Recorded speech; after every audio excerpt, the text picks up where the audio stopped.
everybody. Welcome to MetalNet. I'm very excited today to have Dweezil Zappa with us. We're going to talk about all kinds of things today. Dweezil, how are you doing? I'm doing well. Thanks for having me. Well, thank you for coming on. So you have a big project going on, which we're definitely going to talk about today. But before we do, I think everybody always wants to know about your career trajectory, how you started, your influences, and that sort of thing. So I want to start with a question that I think we all assume we know the answer to this, but I don't know that I really do. And the question is, when did you first really get into music? Well, I heard my dad's music growing up, and that was pretty much the only thing I ever heard. I didn't really hear the radio or any other music other than what he was working on or what he was listening to just recreationally. So it was either his music or something that was from his record collection, which could have been anything from Johnny Guitar Watson to The Who to Queen to music from the Bulgarian Women's Choir to uh, Varese or Stockhausen or all kinds of different things. So I was hearing all kinds of different music growing up, but it wasn't until I was 12 that I started to hear other music that was on the radio and things because my friends had, uh, you know, the ability to listen to the radio or record players or things like that. And so I started hearing other things, and I heard Van Halen, and I heard Randy Rhoads playing with Ozzy Osbourne, and I heard Led Zeppelin and the Beatles and AC/DC and all these things, which I started to get into and would check out stuff. And I got a record player and then a CD player and these things. But it really was my dad's music growing up that I listened to the most because that was just what was always around. And so I think it was a little bit of a backwards introduction to music because his music is so complex and sophisticated and has all these different time signatures and lots of different instruments and things. So when I started to hear stuff on the radio, I was thinking to myself, where's the rest of it? Where are all the other instruments? Why is this so simple? Right. And I eventually grew to like elements of that as well. But I've always just appreciated things that operate on many levels and have deep roots in musicianship and harmonic complexity. I like that stuff because that's just what I grew up with. But it's interesting because some of the things in rock music had some of those elements, but it didn't go as deep as some of the things in my dad's music. So if you take like Led Zeppelin, for example, there were a lot of different time signature things and different textures and stuff, but it was really heavy, but also very musical. And there'd be acoustic guitars, there'd be strings, or there'd be different things in there, but it was always with this kind of super rock kind of feel to it. And I always liked the rock energy in music overall. So even metal was stuff that I liked, but I didn't necessarily get into the super heavy stuff in the early 80s when I started getting into music. About the heaviest thing you would hear would be Black Sabbath or Judas Priest. That would be the kind of stuff, and Iron Maiden. So like the Trooper and stuff like that.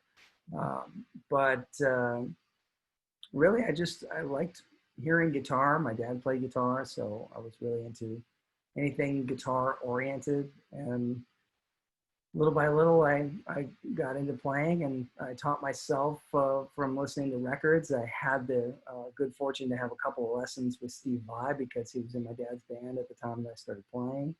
I also got to meet Edward Van Halen early on and see how he did things up close. He showed me a couple of things here or there.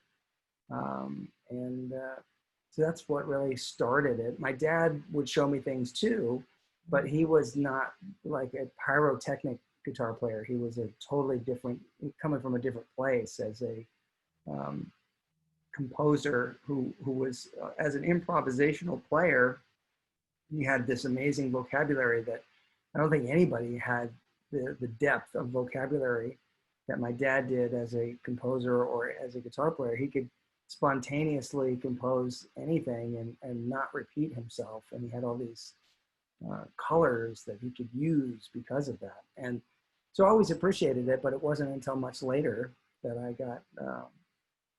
I got around to kind of understanding what all that stuff is about. But I've mostly been rooted in rock guitar. Right. So I do wonder, so you're saying that, your dad's music was around, he was playing or listening to things.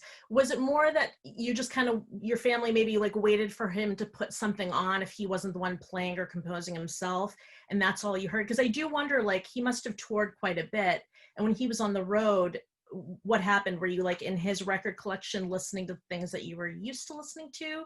Or was there sort of silence in your house when dad wasn't home? We weren't really all that much into digging through records when we were younger. At least I don't remember doing it. There was like a little 45 player, and there were like Halloween records and sound effects records and things that I remember putting on, spooky sounds and stuff like that when I was, I don't know, 8 or 9 or 10.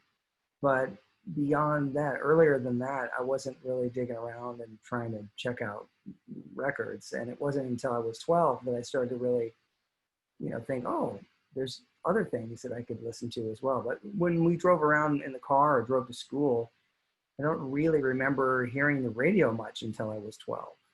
That was kind of when we, I think, started demanding to have the radio on. That's so unusual. You're one of the few, you're maybe the only person I've ever heard talk, not even just musicians, but just of anybody. I feel like everybody has that going into their parents' record collection story and like stealing things and making them your own. So it's so interesting that you came into this in such a different way.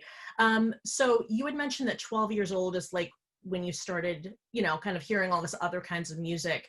And you did have the opportunity to study a little bit with your dad, Steve Vai, and Eddie Van Halen. And I'm wondering, when you, who was the first? Was it your dad that was the first one to show you some things? Or was it like Steve Vai, or like who? So my dad that? did show me a couple things, but Steve Vai was in my dad's band at the time. And so he said, hey, do you want to show him a couple of simple things, the rudimentary things like how to hold a pick, play some scales, learn some chords. So I have a little notebook, which I still have, where Steve wrote out these things. And but Steve likes to tell the story of the first day sitting down and I couldn't do any of the things that he was asking me to do. And he was terrified to go back to my dad and say, hey, I don't think he's going to ever be able to do this. And then a week later, he was surprised that I kind of had it together. But I did learn pretty quickly growing up. So that was from just a lot of practice. I sat around playing 8 or 10 or 12 hours a day, most days of the year. Yeah. So you were that kid. Was your dad that guy?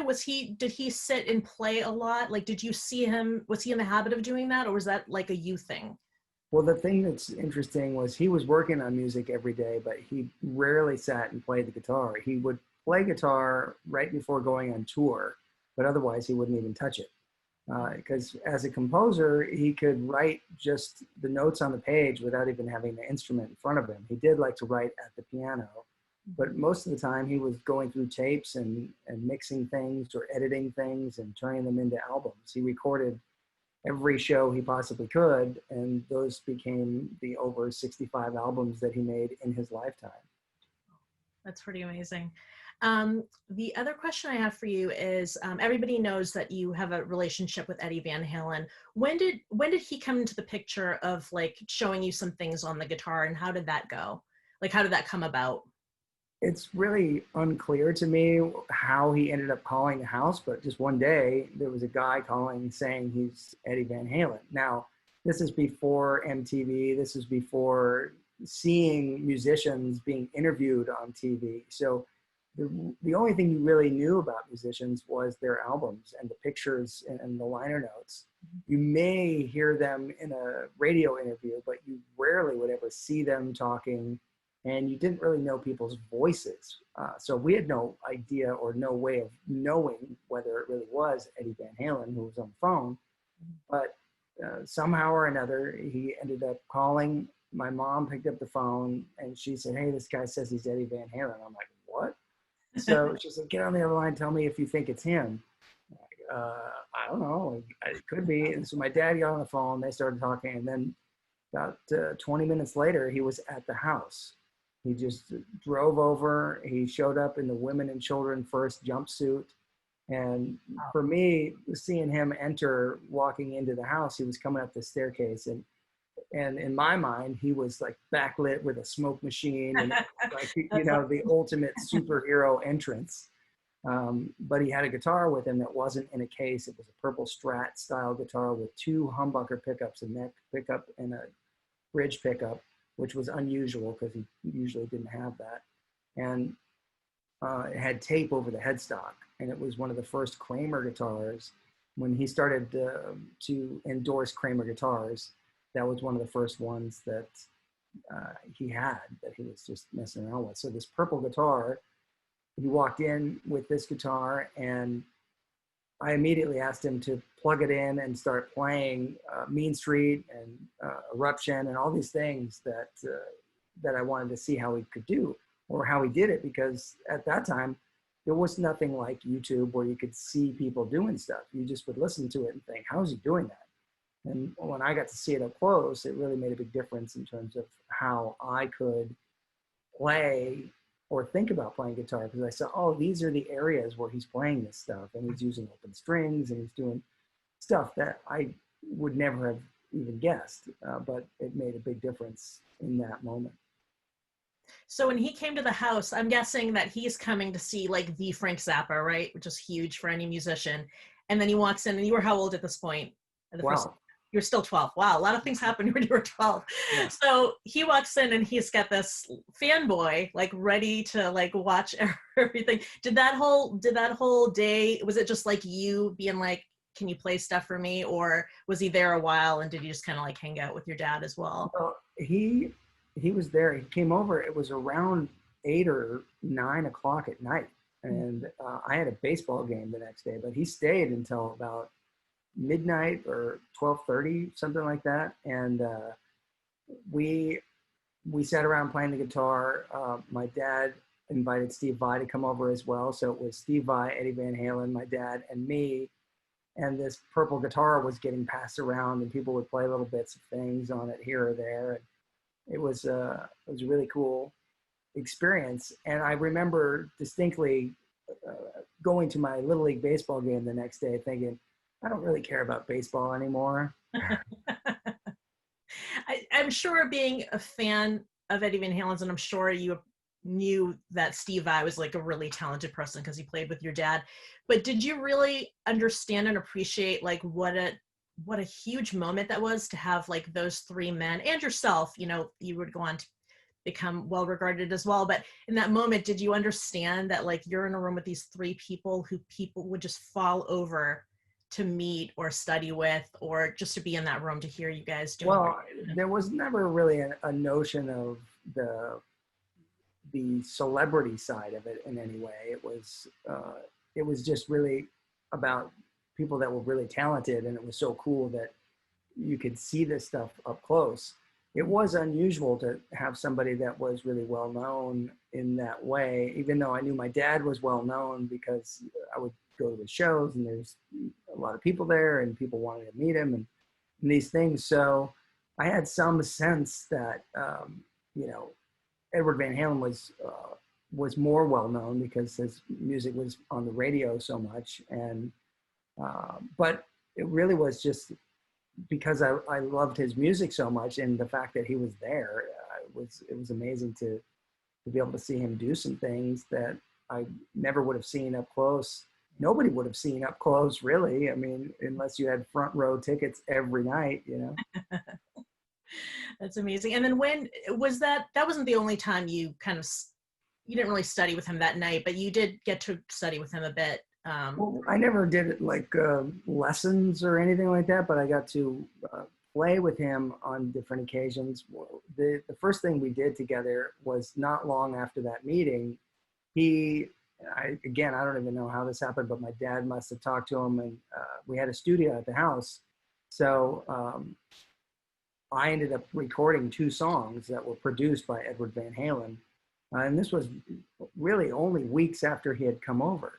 And it was around the time of Diver Down, so they hadn't quite gotten ready to do the tour. They just finished the record, and so there was this brief little moment while he was in town, and this little project happened. So I made a song called "My Mother Is a Space Cadet," and the flip side was called "Crunchy Water." And I had never recorded anything before, so Edward had to show me how to punch in. And for people who don't know, when you have an analog tape machine, if you play something and then you make a mistake and you want to fix it, what you have to do is you have to play along with the part before, and then the recording engineer has to punch in, press the button to put it in to record at the moment where the change needs to take place. So if you're not playing along with what you did before, it will make a really messed up entrance for the punch in. So that was a tricky thing to have to learn to play along with the thing well first, and then play your part when you get punched in. So I remember a few times not understanding what was going on. And then you have that red light, syndrome where you don't play what you could play because you're nervous and all these things. So it was kind of funny because Edward was, I think, around 26 or something at the time, and here we are 12-year-olds in the studio, and he was saying to us, what am I supposed to do with you guys? Is it time for a milk and cookie break? That's awesome. Yeah, but it was a fun time, and some of the other people that were in the band have gone on to do other things. Like Greg Kirsten was the keyboard player, and he's now a well-known producer who has worked with Adele and Katy Perry, and he's got his own band that he recently, not too long ago, did a Van Halen cover album, but very different than the way Van Halen would have played the stuff. So it's like almost house music or DJ versions. So was that what you recorded right then? Was that your first album? Because I know you had an album out when you were 12. Is that what it was? Well, that was it. Yeah, that was a single that I made when I was 12. And then when I was 15, I made my first full-length album that my dad produced. That was called Having a Bad Day.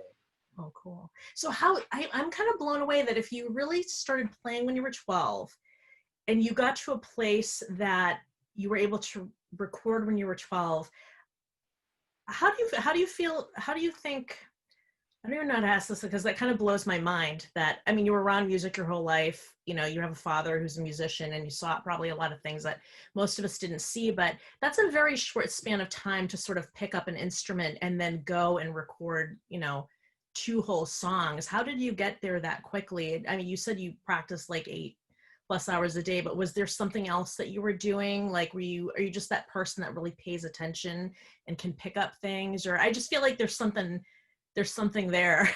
Well, it was really putting time in. I was only playing for like 9 months at the point where we had gone into the studio to record that stuff. So by no means was I, a seasoned professional, but what you hear on the tape sounds pretty decent for a 12-year-old. But these days you see kids that are 12 that have already been playing for 4 years, and they have a maturity that is unbelievable with their playing. I mean, I've seen a lot of kids that are like jazz players that are incredible, and they're 12 or 13, and you just think, how is it? I mean, they're sponge-like, and that's really, I think, part of it. At a young age, if you put in the time in, you can make quick leaps to the next plateau. But the real challenge, I think, as a musician overall is to try to find your own voice and try to figure out what it is that you do that can connect with people. And some people get it really early on in their career and have this fully formed idea of what they want their music to be. And then other people take a long time. And I think I'm in the latter category where it's been a long time for me to try to figure out really what I would like to do to make people feel something from the music. I was not necessarily pushed in any direction to do anything. I was always just kind of doing what was of interest at the time. But I think sometimes you'll see in certain artists that they will get some guidance and get pushed in a certain direction, and it helps them achieve something that I think really kind of makes it easier for an audience to understand what they're about. Mm. But my music from record to record is so drastically different that it's kind of hard to for anybody to really know what's going on there.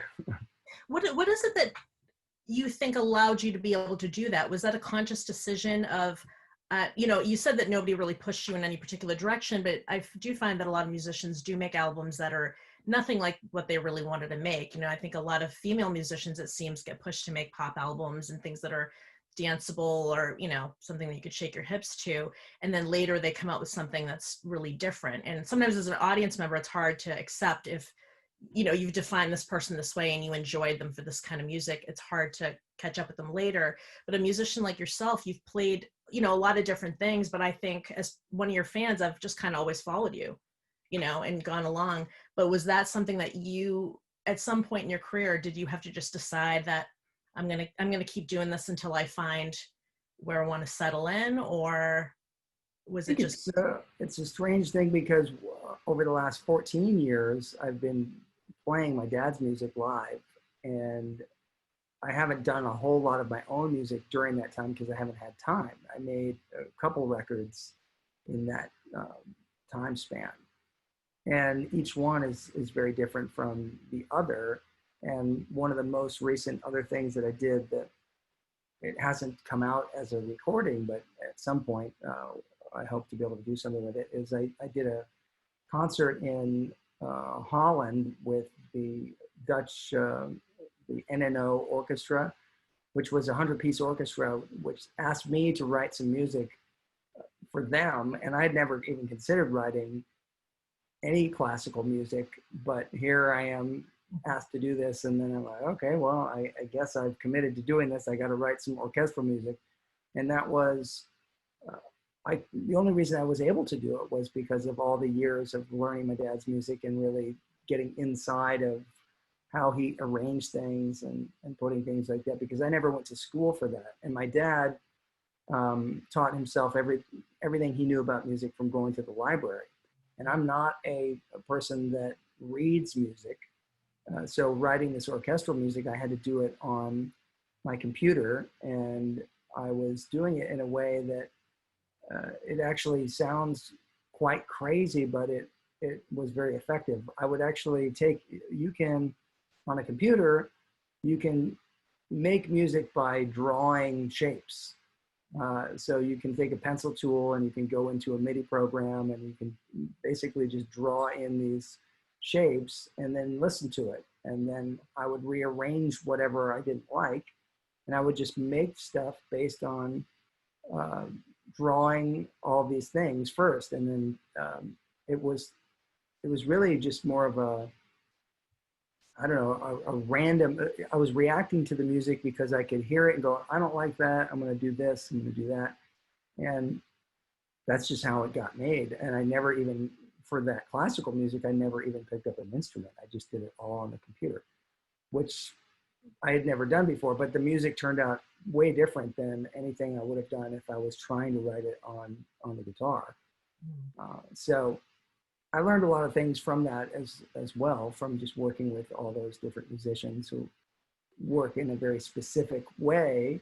And I had to learn, my bass player in my band is very good at reading and arranging, so I had him get involved in the orchestration of the piece, and he was kind of the person that was working with me to talk with the conductor to get all the right things that we needed to do. But as far as deciding, like, okay, what am I going to do with my music? I don't think I ever really have decided that, you know. One of the things that I keep wanting to do is something that's super simple, because everything I've usually done has been pretty complex because it's just in the nature of what I grew up around. But I wanted to do something in the near future that like strips all of that away, and like, what can I do with a less is more approach and have it really relate to just something that sounds really good, like work on the sound being the most important part. And that's something I hope to do pretty soon, but I'm sure that will be very different than anything I've done before. Oh, well, we all look forward to it. When did you decide that you wanted to be like a professional musician, that this wasn't just a single, this wasn't just the album that you did at 15, that you knew that this is what you wanted to do as one of your many careers, but as something that you wanted to pursue throughout your life?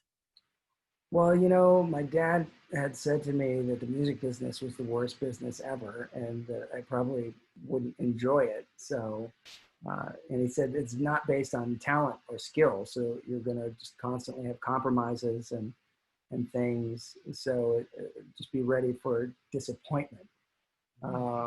And so it was never something that I was thinking, oh, this sounds great. Let me get right into that. I was always playing music, so I continued to do it, but I did a lot of other things too. I've done TV stuff. I've done acting roles and things. I've done music for television. I've done a cooking show. I've done all kinds of things, but music seems to be the one thing that has always been keeping my interest the most. But I didn't really specifically ever think, oh, that's all I'm ever going to do.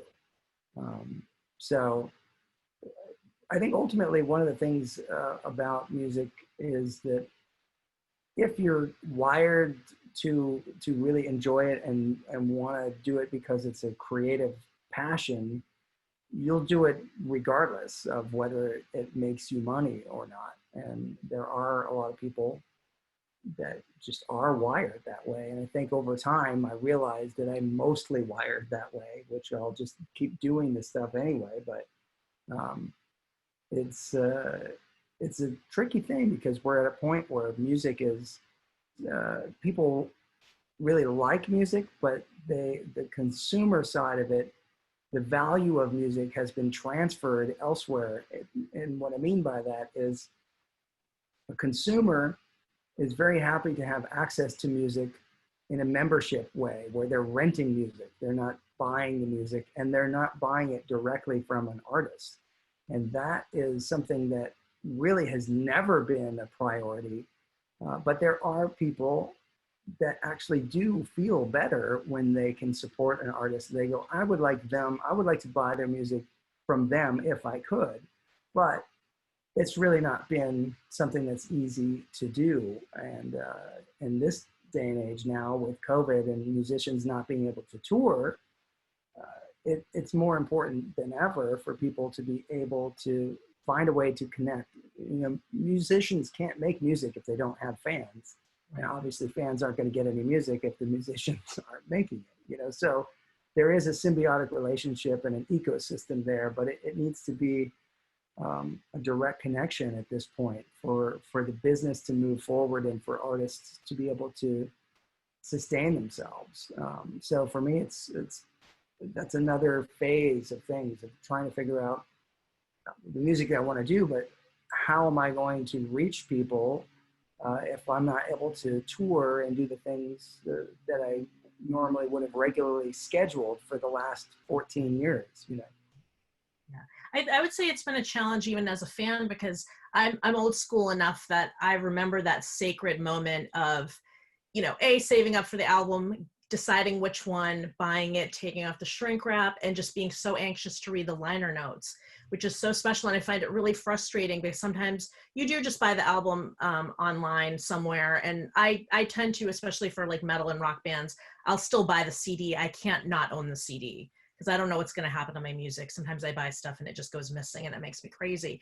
But I miss those days. And when you buy something digitally, like there's nothing to read, there's nothing to look at. And even though you could find YouTube videos and all kinds of things about people, there's something about who did they choose to thank in their liner notes that is, I think, really special. And speaking of liner notes, your name came up all the time, I felt like, in all the like sort of glam metal albums that I owned. And I think that's actually how I discovered who you were. I would just, you know, I would check the liner notes and be like, special thanks to Dweezil Zappa, special thanks to Dweezil Zappa. And as a matter of fact, if you go to metalnet.com, I have a liner note section, and I also thanked you because I thought it would be good luck, and that was before I even knew I was going to get you as a guest. So I want to go back to that just for a second before we talk about your big project. And I felt like I saw your name all the time, and you did mention that you liked a lot of the metal bands when you were younger. What was your relationship with those bands? Were you hanging out at the clubs and going to see them play? Were you in the studio with them? What was your connection? Because I truly think you were in every liner note of like every. Well, I'm not sure which ones you're referring to because I'm not sure I've ever seen them. But I mean, there's bands that were popular in the middle '80s that I became friends with. Some of it had to do with the fact that I, for a brief period of time, did a little bit of work with MTV where I was a VJ.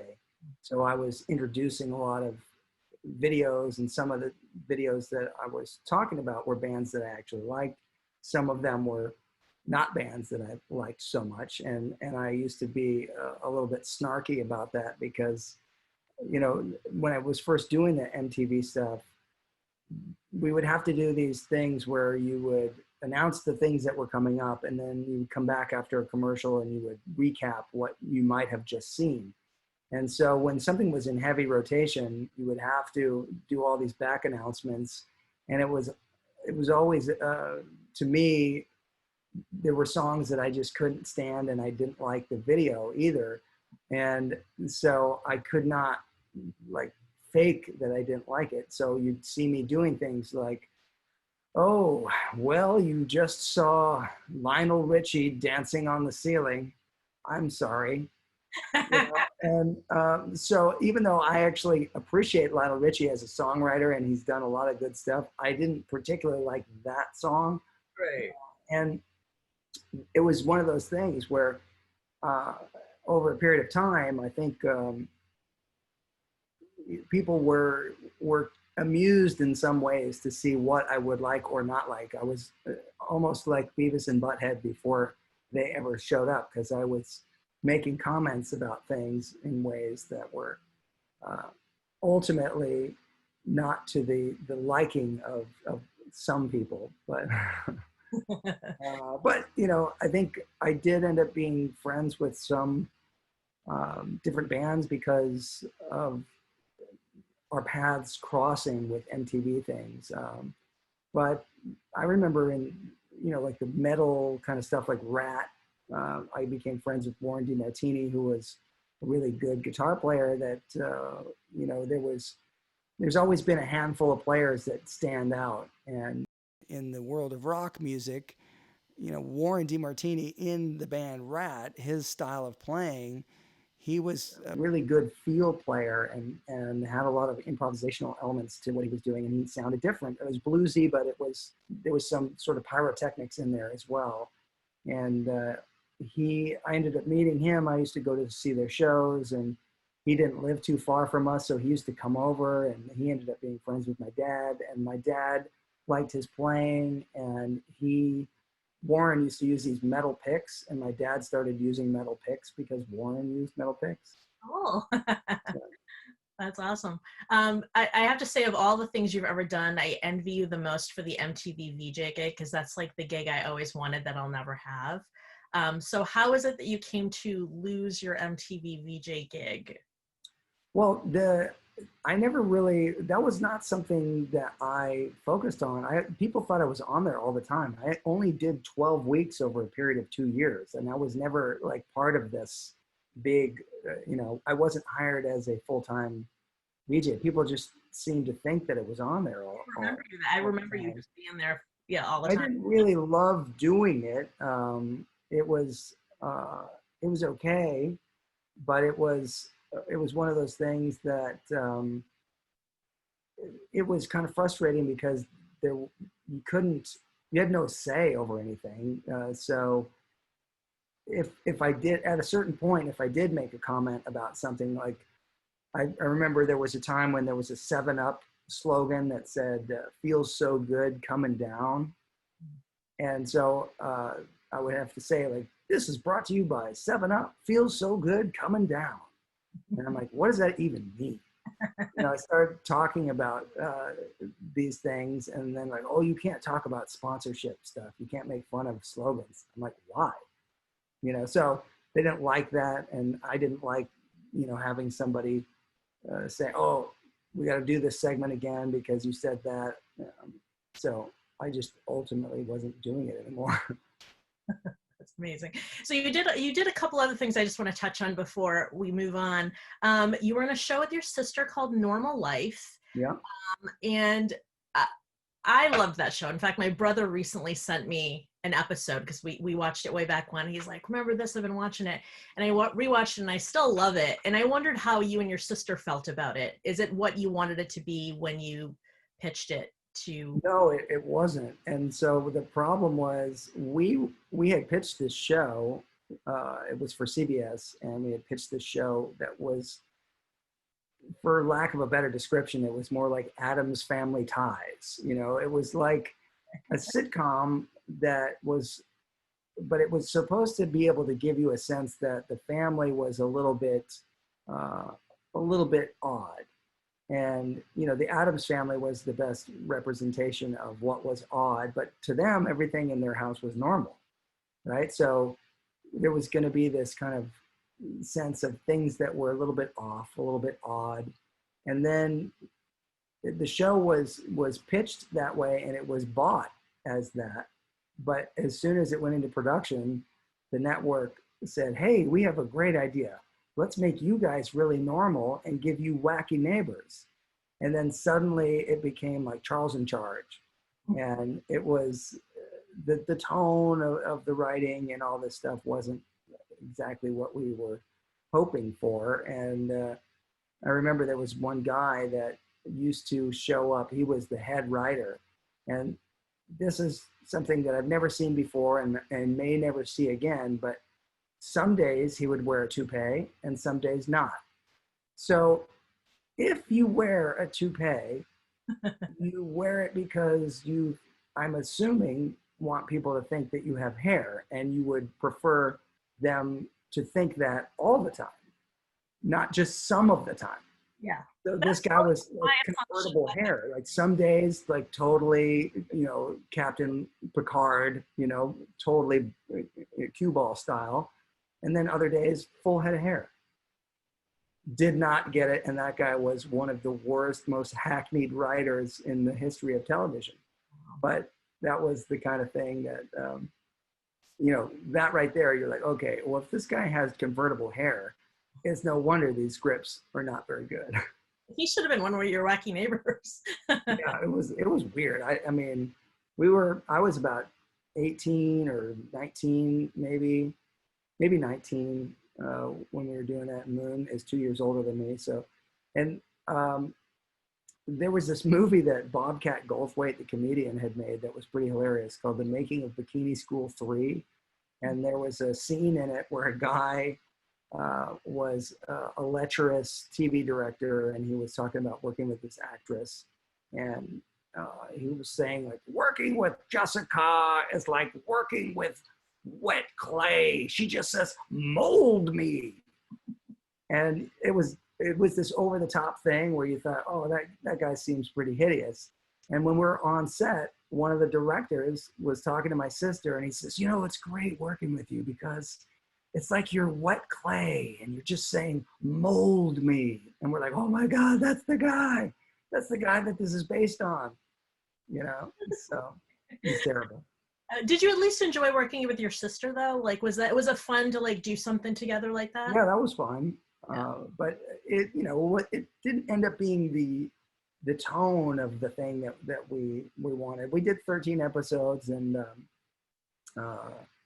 Cindy Williams from Laverne and Shirley played her mother and stuff. And we had our fun moments of doing it, but it wasn't one of those things that you look back and go, oh, yeah, this was the best it could be. It was just kind of like. You should have won Emmys for that.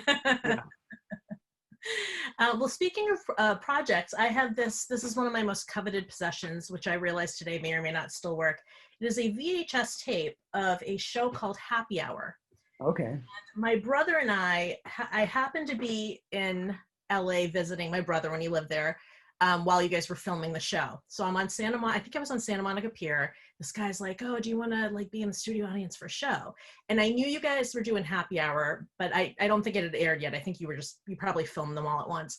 And he's like, it's this new show called Happy Hour. And of course, I'm like, oh my God, that's like the Dweezil thing. And he's like, you know who Dweezil Zappa is? And so anyways, we end up getting these kind of like vouchery ticket things. And of course, they make it sound like you're definitely going to get in, like dress this way and you'll be great and you get the right look and all that stuff. So I call my brother, and he lived not too far away from where you guys filmed the show. We get there. And then of course, there's there's the people who are going to be in the studio audience that they know or, cast for the day. And then there's like a group of us, all these like huge fans of yours, basically. And the guy comes over and he's like, okay, well, we only have room for one person. So of course, however many of us are, we're all like, how do I be that one person? So, I forget what people's tactics were. And it was like, well, I drove really far. I sat in traffic, whatever. And I was like, listen, I came from Boston. So they were like, okay, she came from the furthest and she won. And I'm like, well, my brother's with me. I don't want to leave him behind. And so the guy who's picking people looks at my brother and he's kind of like a skinny guy. And he's like, oh, he's skinny. We'll fit him in somewhere. So we both got in. And it was one of the most joyous things in my life. And I did actually meet you that day, which was also really fun. And I have to tell you, I wish that show was still on now because I feel like, first of all, I thought it was a super fun show. I don't know how you felt about it, but I thought it was a fun show, yeah. Music, and it was just silly and fun, and like all these actors. I think I sat like diagonally behind Linda Blair. So if you look really hard, you do see me in that episode. Perfect. But I thought that was a super fun show, and I was just wondering, like, did that end because people just weren't into game shows at the time, or like why didn't it get a second season? I don't know. I think the show actually was ahead of its time in terms of doing something that involved celebrity guests in a different way. It was a fun, there was the singing part, and then there was the games that were being played. And now there's so many shows like that where it's Game of Games and all these things and celebrities playing games, but the games that we played always had really crazy rules, and we were able to give people points or take away their points. And I remember there was one episode where Shaka Khan got really upset because I took away her points, and she got like really upset. So I remember you just like randomly giving and taking, like it wasn't even like, I don't remember there being like super set rules about how points were earned. Right. It was just completely at random. We could totally change the game and make it like completely unfair, and then flip it and do all these things. So people never knew what it was going to be. But if you weren't in the mood to be going through something like that, I guess she found it pretty difficult in that particular moment. But she doesn't have a vendetta against you or anything like that. I doubt it, but. The one last question I have about that is you've done a lot of projects with your sister or your brother over the years. Was that intentional, or did you guys get paired together because you were the Zappa kids? I would bring, my brother in for things that I was doing, which, may or may not have always been in my best interest, but I would bring him in because he was my brother. But, my sister and I, we used to do things together in a similar way, but usually that was like from the ground up, where we would be paired as a team, because it was kind of a known thing. Her name, my name were things that people were aware of, but less so with my brother. So in that case, I was bringing him in for things. Over the years, there were a lot of things that we did as, family things here or there, but we don't really do anything like that now. Yeah. I was going to ask, is that something that you would do again in the future, or are you kind of at that point where you're kind of grown and each have your own families and maybe the sibling isn't like the first person that comes to mind? Oh yeah, I definitely wouldn't work with my brother anymore, but maybe I'd do something with Moon if we got around to something. Well, you guys have a cute Instagram together. I think you've had it for a couple of years and you guys do silly stuff. We had some stuff on there. I just really don't have a lot of time to do a lot of things for social media stuff. So we did a couple of goofy things on there here, there that people uh, found entertaining, but it's hard to do that stuff um, and do it consistently, especially if it doesn't really mean anything, you know? So Well, it's it's, probably hard with COVID too, because like you're not gonna like go hang out with somebody all day long just so you can film silly fun stuff for Instagram or I whatever. mean, sometimes it's fun to have something silly that you just do for no reason. And I like that, but I don't want to, I just don't spend a lot of time on social media anyway. So I don't have a desire to be doing that all day long. I hear you. All right. So my last music related question before we get into your really big project, which I'm super excited about, is I like to ask musicians what advice they would give to other musicians, particularly like people who want to go for like heavy rock or metal, and you know maybe if they're starting out, what is it that you want them to know? What's important for you to tell them?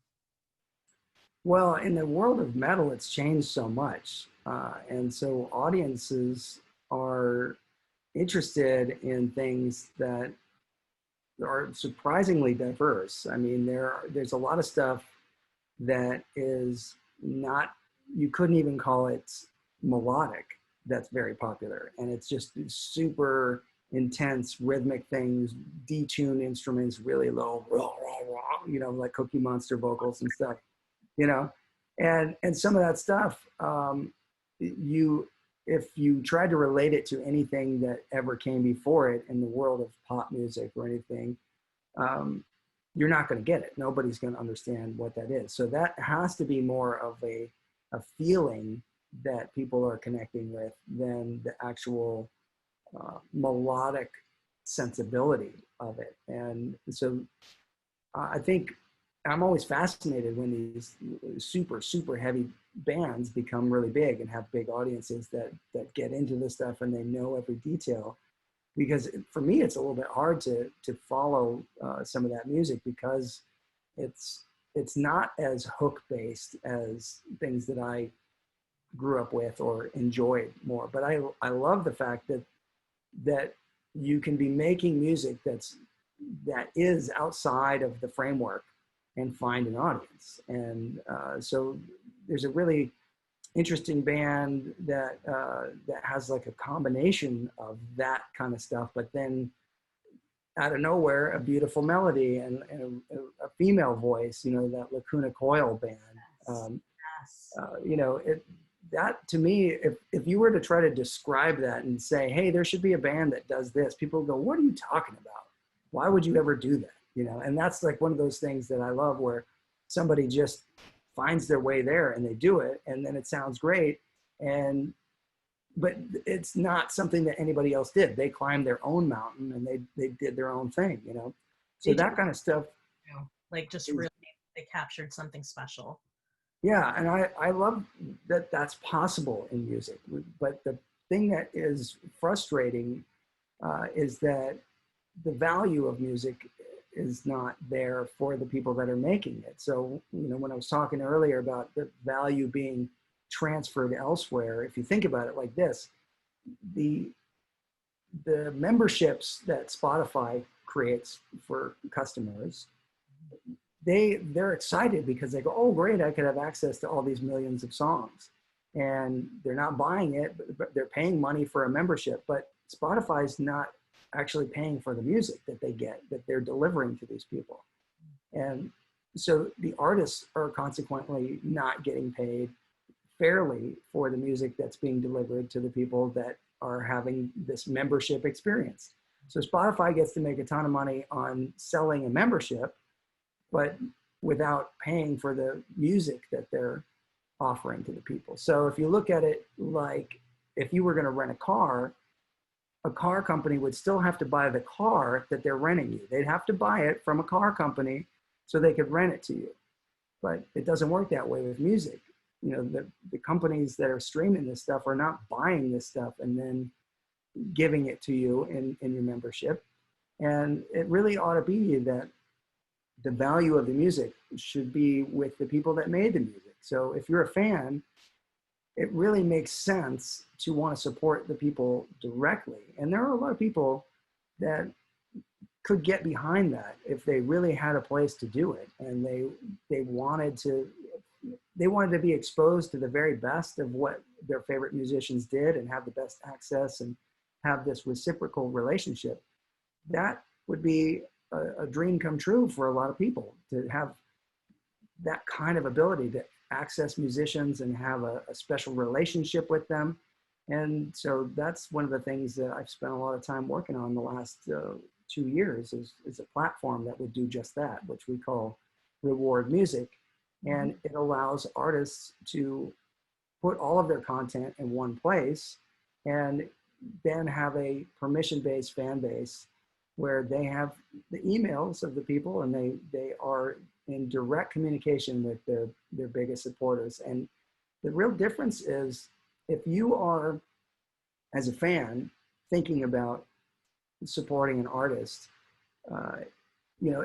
let's look at it like this. If you have a membership and you're paying $30 a year or more, because they're generally more, but you could do that, or you could find your favorite artist and you could support them directly, and you could still listen to all the other stuff that you like, but you have the ability now with Reward Music, with this kind of platform, that you could actually support artists directly. You could choose 4 or 5 of your favorite artists, and for less than what you're paying for a lot of these other music services, you could support the artists directly. And that would make a big difference, particularly now when they can't tour and the only thing that they have to offer you is music, where people, they could sell you t-shirts and stuff like that, but musicians get into playing music not to be t-shirt makers. They get into because they want you to like their music, and they want to interact with you, so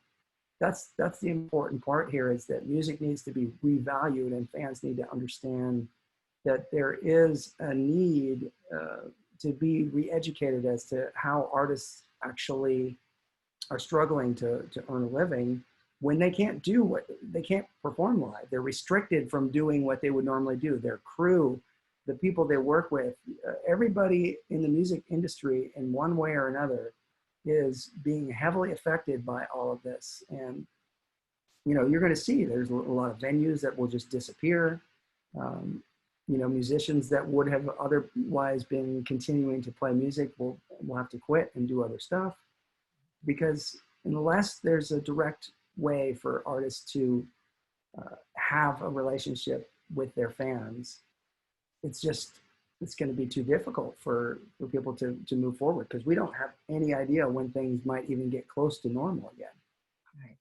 I mean, I would say that in the near or near distant future, we might not be able to pack back in the way we used to too. So even if you are playing a show and you used to play to like a couple thousand people, maybe it's going to be a quarter of that for a long time. So I think that affects your bottom line as well. And all the people. And that's something that people don't understand, is that you have fixed costs when you go on tour. And let's say you are a band that can use a tour bus. Tour buses generally cost around $1,500 a day. So if you're on tour 6 months out of the year, you're talking hundreds of thousands of dollars just for the tour bus. So if you are now going to take whatever you would have made and have to cut it in half or worse, you can't afford a tour bus anymore. You can't afford to tour in the way that you can stay healthy or have a way to even be ready to do shows. You'd have to do less shows. You're going to be more exhausted driving and doing all these things. And so it just makes it so people can't do it anymore. And it's just, it's a travesty that this has been allowed to happen, but it's not just the COVID thing. It's the whole industry not treating artists in a fair way for such a long time. And, when the head of Spotify is a billionaire, and he says, well, artists that are complaining, they're just not making enough music. But it takes 3.8 million streams to make minimum wage. Most artists will never even make minimum wage on streaming. So it's not a good system for the majority of artists. And that's why You really need to have a way to be in direct, connected directly with your fan base, because then you can succeed together, and you can have a relationship that you can reward them with. That's why reward music is called reward music. If you are supporting your favorite bands on reward music, everything you do, you earn points. So you start getting, you'll start getting songs and other content unlocked. As you do more stuff, you'll see things other people aren't seeing. You will hear more things. You will get more discounts on items and things like that. That because your behaviors are creating this value for you. The more you do, the better it is for the artist, and the better it is for you, because now you have these reward points that you can use for different things. So it's a real struggle for artists, but this is one of the best ways that artists can actually start to make a difference. Yeah. Yeah, you know, when we were kids, I'm sure you saw this too. People used to have that support local bands while they're still local, t-shirts and bumper stickers and all that sort of thing.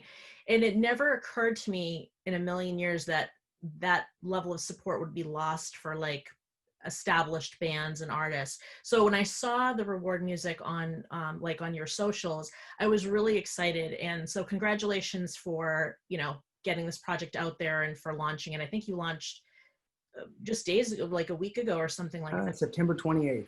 September 28th. Yeah. Congratulations, that's huge. Thanks. And I want to talk more about it because I've actually been on Reward Music.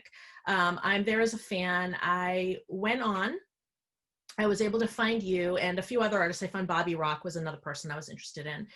And it was really cool to see, like, you've only been there for a minute, but you already have some like really amazing artists on there. And what I thought was really cool was I went on to your space. I don't know what the correct terminology is, but I went on there. I found all your music. I found all these cool videos of yours. And I decided I wanted to subscribe because I am a fan and I do want to support you and I want to support this new project. And what was really cool for me is your subscription was $30 a year. And you had chosen, because my understanding is artists can choose, you know, relationship is, you had chosen to give a ton of free content to anybody who subscribed. So here I am looking at pretty much every album. I think every full album and even some of the like more single EP type of stuff had at least one download. And I think one of them maybe even had 3.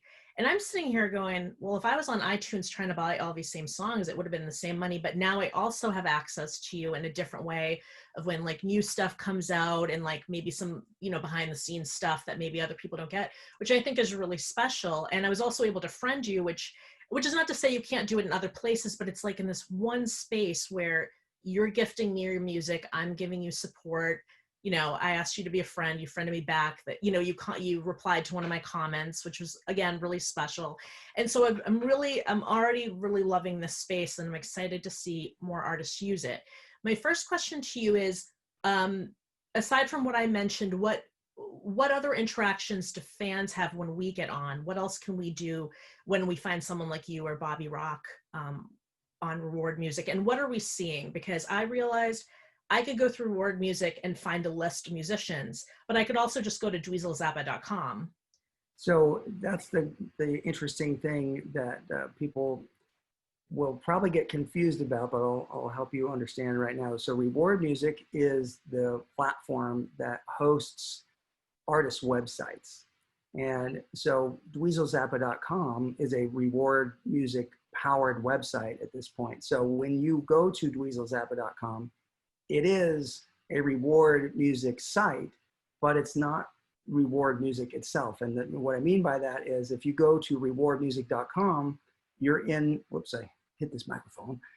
If you go to rewardmusic.com, you will be in the world of rewardmusic.com while you are there. As soon as you click to an artist, you are inside their own domain. And so when people are used to going to like Instagram or Facebook or something like that, you're in one world at that point, and you can go through all these different people's pages and you can comment, and you've logged in to that one place. So what has to be understood is when you're going to an artist on Reward Music and you go to their actual site, you're really at their own world that they've created for you. And so you will be logging in and becoming a member of their community. And if you want to go to another artist, you will become a part of their community, and you'll be able to go back and forth to different artists that you support. But you really, once you're in their world, you're in their world, not Reward Music, because Reward Music doesn't touch an artist's money. We are creating a space for them to put all of their stuff in one place, and we have the bandwidth to allow them to do live broadcasts, and they can host podcasts, or they can do a cooking show, or they can do whatever they want. They can create their own content and give you all the music, and they can give you exclusive things that they aren't going to put anywhere else on the internet. And the real reason to do something like that is, if you look at the biggest companies in the world, Apple or Amazon, if you go to their website, they don't want you to leave. They want you to stay right there. They put everything you'll ever need right there. So if they're the biggest and most successful companies in the world, wouldn't you think that that would be a good model for an artist to follow as well? There's no reason. They don't use social media to get you to go there. They have your email. They just send you an email and say, hey, we got this new thing, come check it out. And that's basically what you need to be doing as an artist at this point. You'll see a lot of people doing things where they'll put content up on YouTube and other places, and they'll say, hey, if you like this content, support me at my website. And they'll give you the website, and people, if they want to support them, will go there. There's nothing different about being able to promote in that way. So if you're a Reward Music artist, you can still use your social media to say, come check me out at my page. And that is really the best thing that you could do, because you want to be able to have people know that you're doing stuff, but you want them to really only find it in one place. Right. Because at that point, if they're there and they're seeing videos and hearing music they don't see anywhere else, that's going to be an exciting thing for a fan.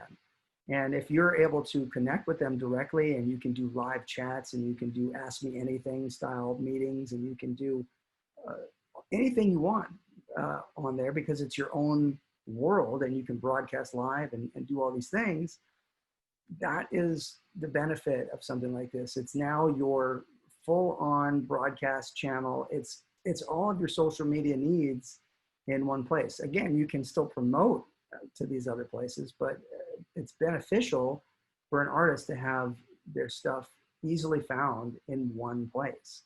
And we will start seeing more artists using it and understanding how to connect with their fans in this way, and show that it really is going to benefit everybody from a creative standpoint as well. Because what I'm able to do now is, if I wanted to go through my archive of hundreds of shows that are recorded, I can just pull up a single song and say, oh, this is a good version of the song, I'm going to put it up right now.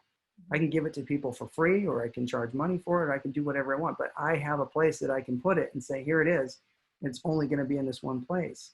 And that ends up having a different kind of value than having it be ubiquitous and be in these other locations, which you're not going to get any money from. You know, you get 100% of your sale as an artist if you use Reward Music. So there's a lot of benefits to it in terms of just really creating that permission-based ecosystem between the fan and the artist.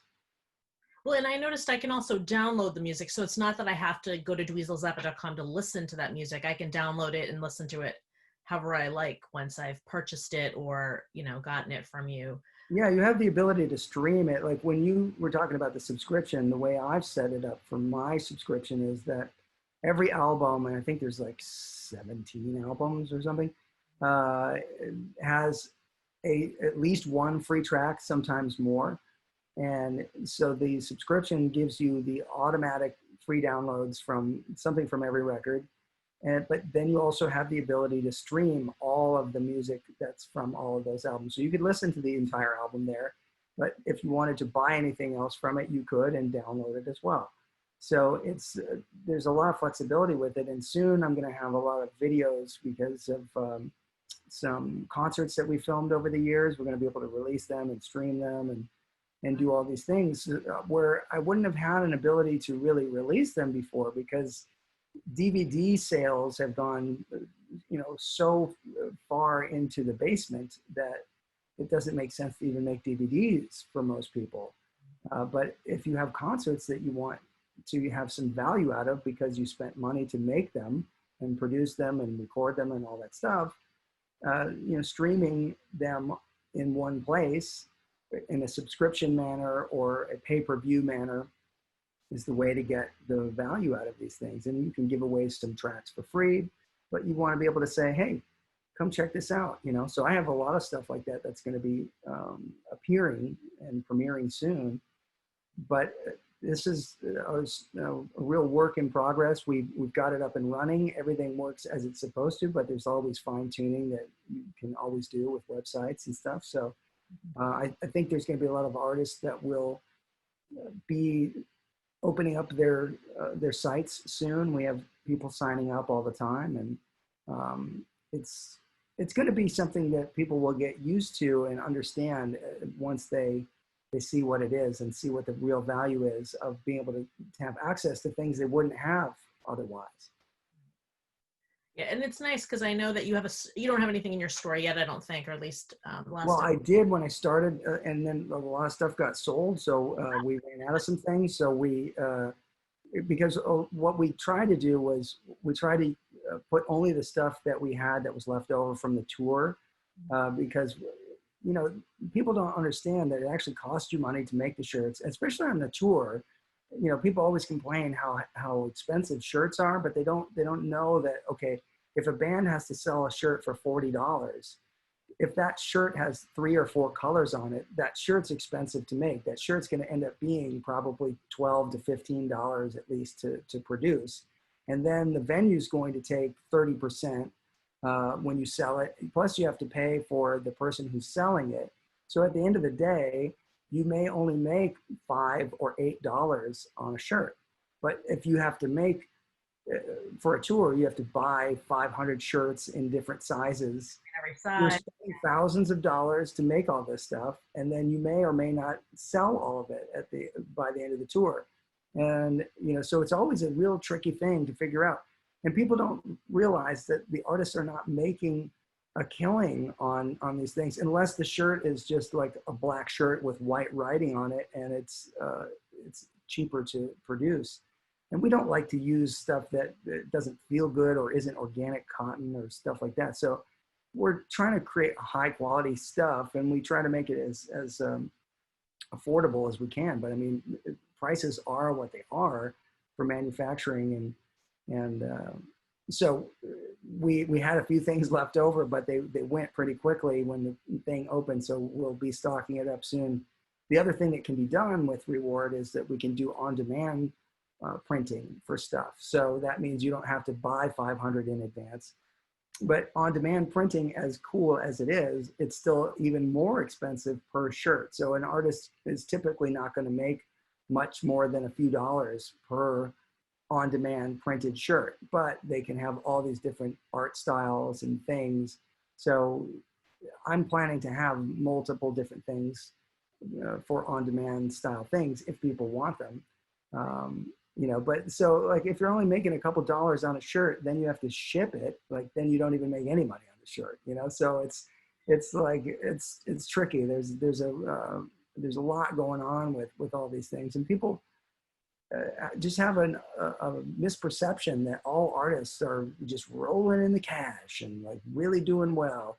And there's a handful of big name artists who are very successful, but there's a ton of people that are in the blue collar version of all of this, and everybody's been hit hard. So we're trying to find a way to create value, because we want to be able to sell music and actually make money on music and not just on tchotchkes and t-shirts and things like that. I mean, it's pretty crazy when somebody will spend a ton of money for a membership to have access to music, but they don't care to actually buy the music itself. It should be different.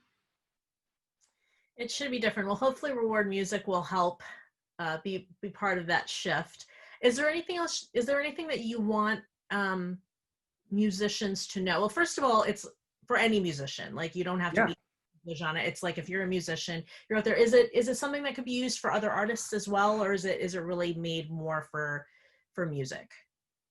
Well, the platform can work for a lot of different things. I mean, it can work for somebody that is a content creator who's making videos, who wants to find a way to do pay-per-view stuff and be able to control what they're doing and have access to their fans and emails and all that stuff. Because if you're doing stuff on YouTube, you don't have, if you could have 1 million subscribers, but you don't have their emails, you know? So any person that's an artist needs to be understanding that we're at a point in history where data is more valuable than oil. I mean, recently on the stock exchange, one of the biggest companies in the world, Exxon Mobil, was kicked off out of their position on the stock exchange from a data company that, you know, so basically saying that, hey, guess what?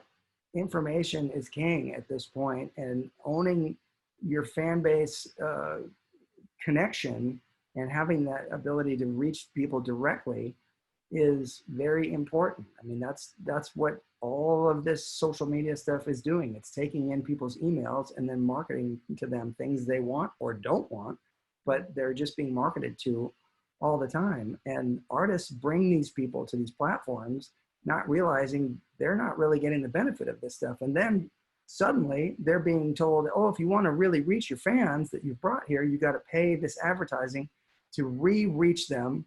And oh, guess what? We filtered them down so you don't actually reach all of them all at once. So we're going to just siphon them, make you pay and pay and pay until you can reach more people. And then we're going to give you numbers that aren't real. So it's like there's stuff here that's just not working for the advantage of the artists. And, you know, it's just at a certain point, there's a wake-up call where you have to understand, if you're an artist and you're working so hard to try to cast this wide net to reach 1 million people and say, oh, if I could just get 1 million people to buy a $1 song. Well, what if you tried to create a much smaller audience that you could create a better experience for, that you could curate all these songs for and do a personalized experience. And let's say you had 10,000 people that spent $100 because they liked all the things that you were offering them. You could make the same equivalent money, but give people a better experience. And you have to be thinking in terms of, you know, a sustainable, smaller audience of the people that really are there, who want to be checking out the new stuff and are getting excited about these things. And, you know, last thing I'll say is that, you know, artists also have this idea that if you're trying to go everywhere and say, oh, you follow me on my Twitter, follow me on my Snapchat, on my Facebook, on my Instagram. A lot of people have all of these things, but if you're a fan, it's hard to follow somebody all these different places. And it just doesn't make sense at the end of the day, because if you were a brick and mortar business like a bank and you walked in and you said, hey, I want to set up an account in here, they wouldn't tell you to go 5 other places. They'd sit you down and sign you up, you know? So it's like, you really just need to have one place that you can do all the things and reach people by saying, hey, yeah, I can go live. I can do a pay-per-view. I can give you free stuff. I can give you things you'll never see anywhere else.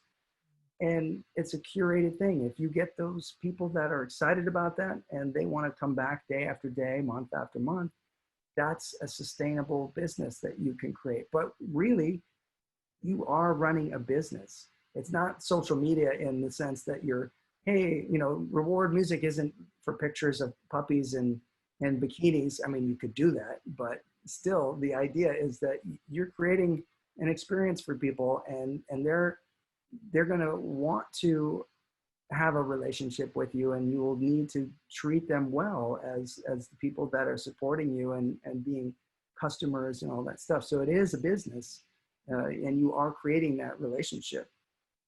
You know, I actually saw, I'm sure you saw the same thing too. So when I was like a kid, and all the bands I listened to, like the Poisons and all them, were huge, right? They were playing these huge venues. they'd come to Boston, they'd play it twice. They played Boston and Providence, which is like an hour away. And I would go to shows, and it would always, I mean, I was happy that we were going to these big venues and stuff, but it would always kind of bum me out because there'd be a lot of kids there that I knew that I wasn't even sure if they were like really, really fans or if it was just the thing to do on a Friday night.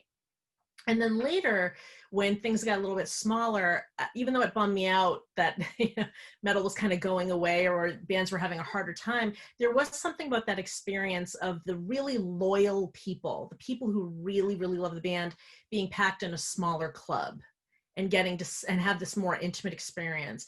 And I feel, to me, what you're describing is that more intimate experience for the people who are truly loyal.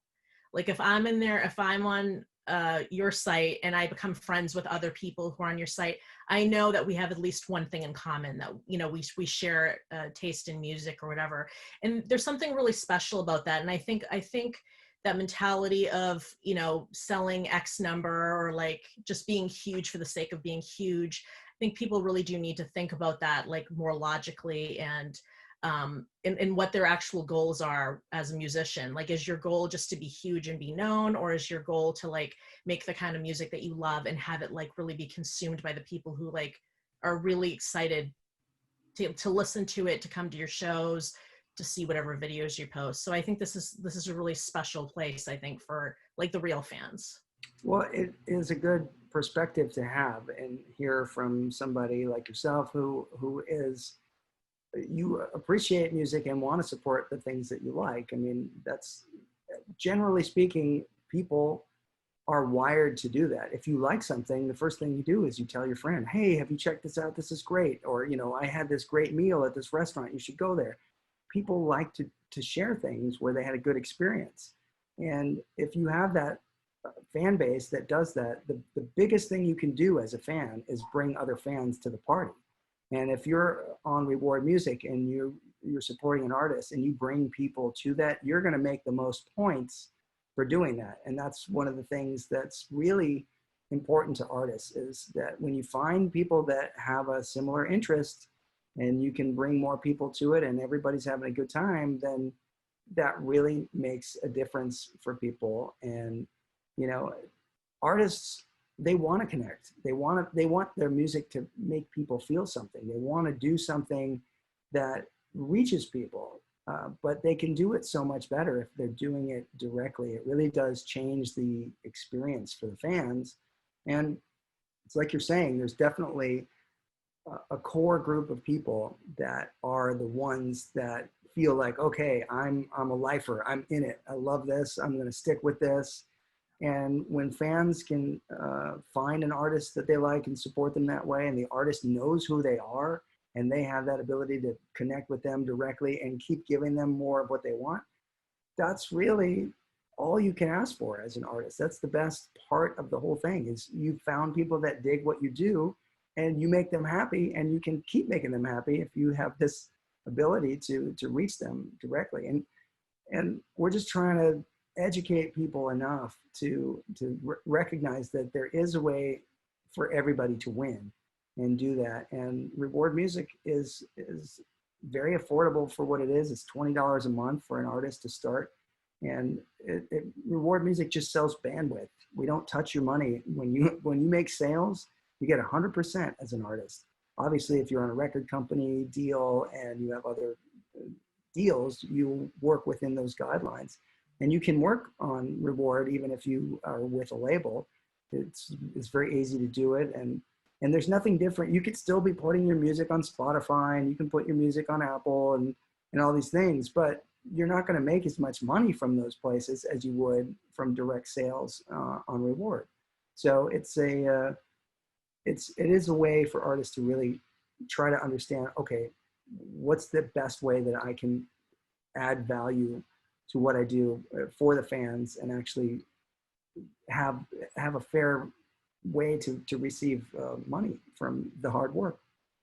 Yeah, I recently interviewed a young musician in Australia. He's in this really cool symphonic metal band. And it's funny what you said about sharing. A friend from high school sent it to me. He sends me like different stuff that he thinks I would like. and he sent me this band. I clicked on it. I thought they were amazing. I decided to interview them. And then I sent it to another friend. And now, you know, just because of one person discovering something somewhere, sharing it with another and another, this band now has like 3 new fans. And as you were talking about that, I kept thinking, you know, they have great social media and I think they're doing everything right. But I'm just thinking, if my friend had shared their site that had been on your platform, then I would have seen that same link, and then I would have shared that same link with my friend. And now you have 3 people going directly to the band where their music is available, where they could have sold it, where someone like me would have purchased it, right? Instead of just listening on iTunes or wherever, you know, wherever it is, for not iTunes, but like YouTube or something, wherever it is for free, like on Spotify. And even just with those 3 people, you have 3 people who like something enough to listen to it and share it, which I think is much different than, oh, there's this cool band and okay, that's cool, I'll check them out, and you never do, right? There's a difference between those 2 things. And so I'm thinking that if their, you know, if their website or any other band's website had been made through your platform, then we've got 3 people directed to the right place where they have all the power. Yeah, and the thing is, a lot of people get this idea that, oh, well, you know, unless I'm going to be making, you know, so much money on this thing, I don't know if I'm going to spend time to do it. It's like, well, how much money are you making putting your stuff out for free? You know, how much money are you making when you put your stuff on YouTube and Instagram and all that stuff? You could be having people that you're in touch with directly, and they could be making sales, and you might make, you know, $40, you might make $100, you might make $1,000 a day. You don't know until you get started. But the thing is, it's money that you're making from your music, and that's not happening other places, you know. So that's the thing, is you'll see when you get started on here that it's not an overnight sensation type of thing, but you will actually make money from the thing that you're doing, which is your music. You know, right now, if you sell a song for 99 cents on Apple, they're getting at least 45, if not 60 cents of your 99 cents, you know? So artists are getting pennies on the dollar everywhere, except on reward. You're gonna get 100% of your sales, and you can charge what you want. You can make your songs $2, $3, $5. If you have a 20-minute song, it doesn't have to be $1. You know, it could be $5. You can make it whatever you want to make it for your fans, and have it be a thing that is understood, that you tell the stories, and you say, this is how I do what I do. This is why I do what I do. And it becomes a known thing with you and your fans, and you create the relationship that you want. And it doesn't have to be the cookie cutter 99-cent version. So if I were to start a site on reward music for my content that I want to share, I'm paying you in the beginning $20 a month. And is that do I get to build my website with that money, or do I still have to like pay somebody else to, not to build it, but if I'm building it on my own, do I still have to go to like Bluehost or whatever, or is everything like right there? See, that's the thing about reward, is it's all these different services all in one place. So you would have your website, you would have your mail service, you would have your ability to do all of your streaming for live broadcasts or hosting of a podcast, anything that you wanted to put pay-per-view or be subscribable content. All of these things are all included in that $20 a month. So you have all of the tools that you will need. And if you try to put all those tools together in a package and say, okay, I got to have a mail service that's like Constant Content or Constant Contact or MailChimp, that just for the basic price is going to be $15 a month, and it goes up to like almost $300 a month for the full scale thing just for mail. All right. So you're going to look at all of these different things that are out there that have streaming capabilities or mail capabilities or website. And if you try to put them all together, and if they would even work together as one system, you'd still be spending hundreds of dollars a month, and you'd have to run 3 to 5 or 7 different systems, and where we just put it all in one integrated thing, and it's very affordable. And so as you get bigger and you have more people in your community, you will see that you will end up using more bandwidth. At the point where you end up using more bandwidth, you'll be notified as to what's going on and what kind of price change you might start to expect. But you're always going to be operating within a 5 to 8% range in terms of what your cost is to run it versus what your actual ability to earn money is. So it's never going to be like, oh, suddenly I'm spending all this money to run this system and I'm not making any sales. That's not going to happen. You're going to be making sales, and it's going to, there's you're never going to be hijacked to be like paying for some crazy expensive service that's not providing you with some kind of return. And if you find that it's not working for you, it's very easy to quit. You're not in a contract. So yeah. When you do a website thing that, you're paying a chunk of money, and you're stuck for like a year or 3 years or whatever you commit to in the beginning. So that's nice to know. Yeah. All right. Well, I'm really excited for this for you. And is there anything else you want to share? How do people find their way to your platform so that they could build their own? Well, if they want to learn more about Reward Music, they just go to rewardmusic.com. There's a lot of information. There's a video you can watch that explains in about 2 minutes the overview of what Reward Music is designed to do. And then there's some bullet points and some other things that you can read through to give you a little bit more of the details. We're constantly upgrading things and giving people more information. One of the things that we're doing too is the people that are becoming artists on the site, we're doing a weekly sort of Zoom meeting style chat where we say, okay, you have a new site.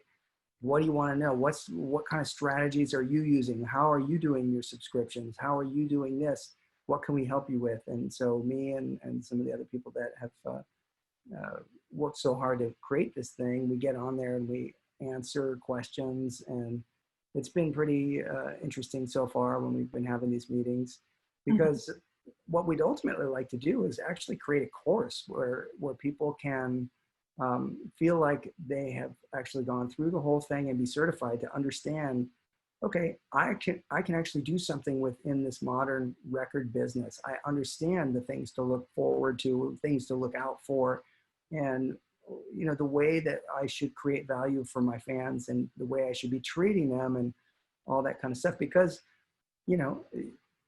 it's not a given that everybody understands how to have this kind of relationship with people. So we're trying to create as much value for them as possible and give them all the tools they need, because we obviously want them all to succeed. This is all built to be able to create a sustainable income for artists who are struggling.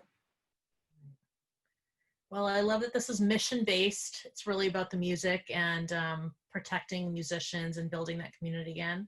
So thank you so much for coming on, sharing your personal stories with us, and also for sharing Reward Music with us. Sure, thank you.